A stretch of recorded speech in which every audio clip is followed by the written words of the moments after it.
Welcome. Welcome back to Resilience Strength Recovery. I've been missing in action a bit. I had the Wuhan bioweapon virus and the man-made one by the evil elite.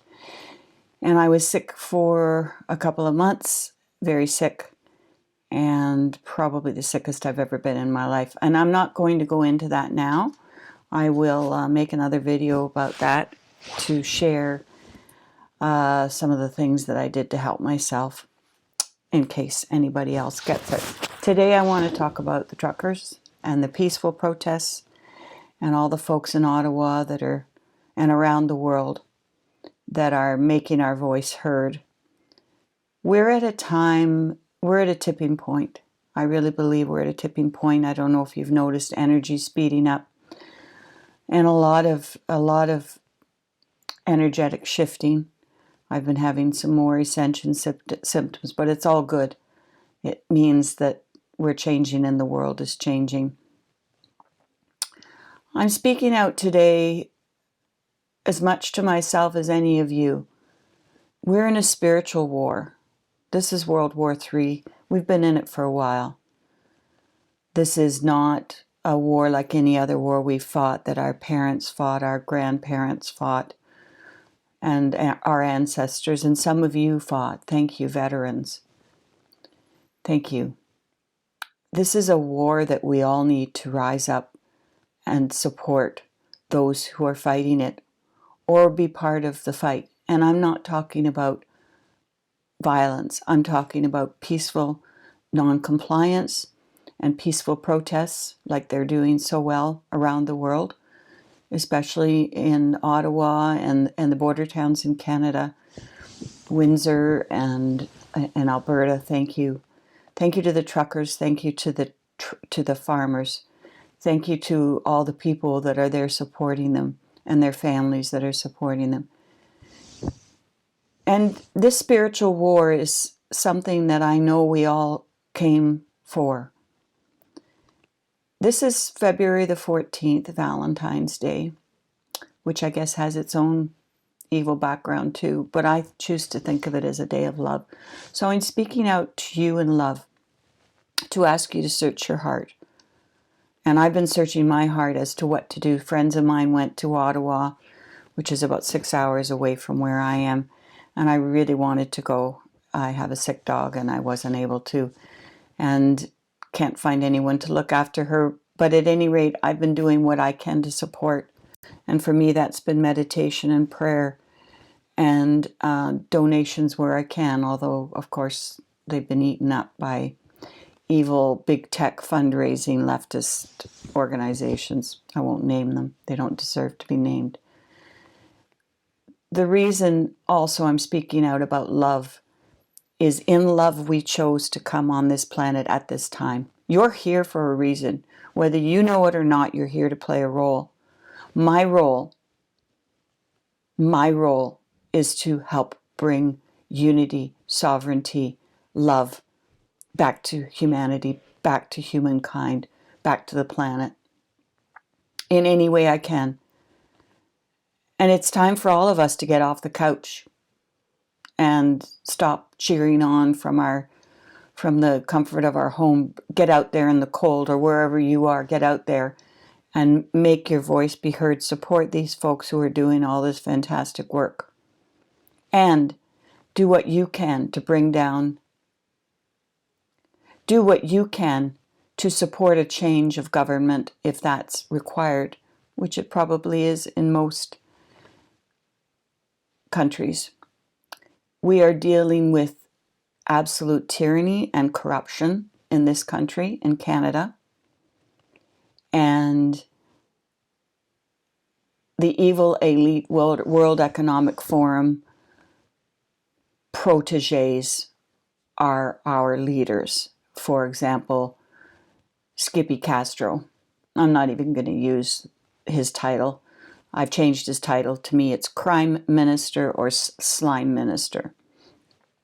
He deserves that. He's corrupt. His government is corrupt. Everybody sitting in the House of Commons, I think most of them are corrupt, of course. I have no way of proving that.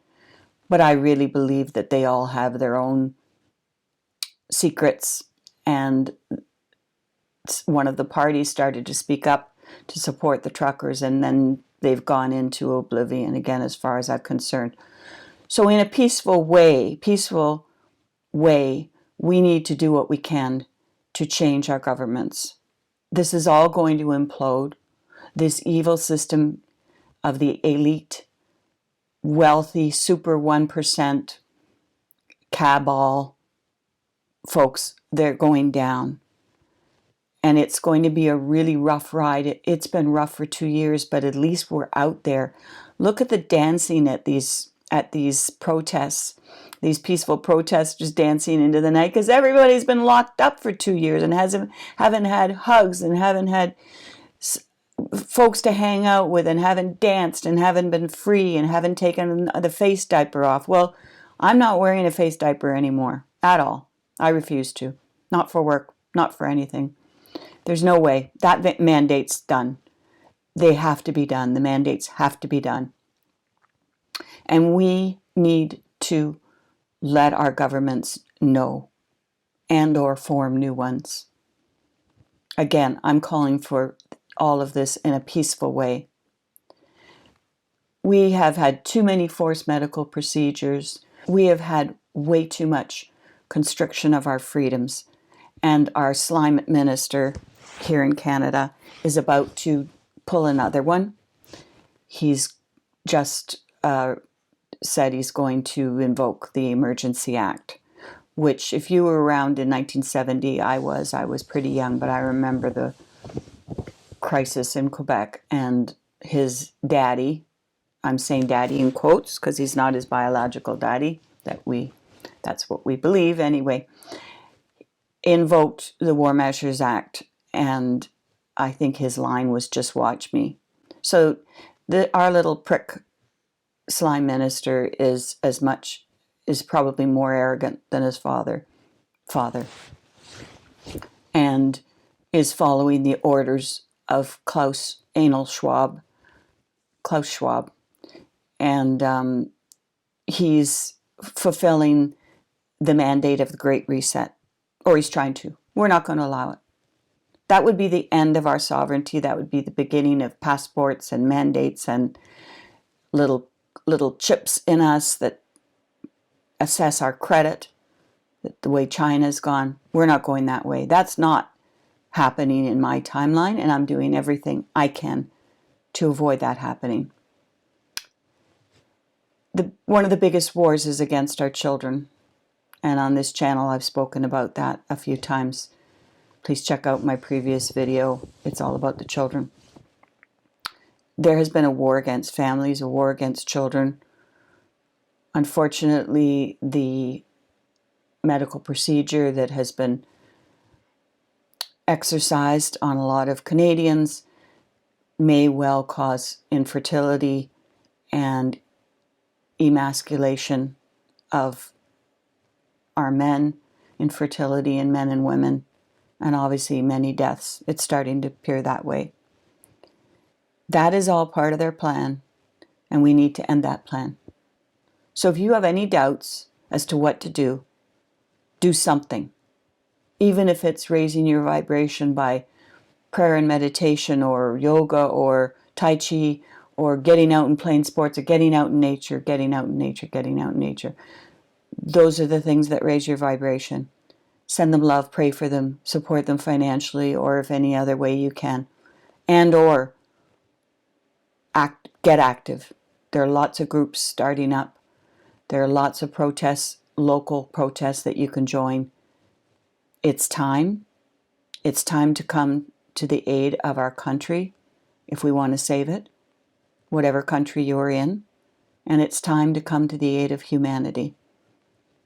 That's why we came right now at this time. And there's a beautiful new world that we are birthing. And the pain when birth is happening is the worst in transition, when the baby's about to arrive. And we're all working on this baby. We're all in labor. It's hell. People are waking up. People that I thought would never question the narrative are questioning the narrative. And finally, the media seem to be taken over by the good guys, and some of them are changing their tune. Turn off the goddamn media. If you're still watching the CBC or BBC or any of those main channels, it's the fake media, and they are part of the problem. So I want to leave you with looking for hope. If we focus on all the negative that could happen and the plans they have for us, in some weird way we could attract that energetically. So I highly recommend that you try to keep your thoughts positive, get active, stand up for our rights. We need our sovereignty. We need it now. Thanks for listening. I love you all. Namaste.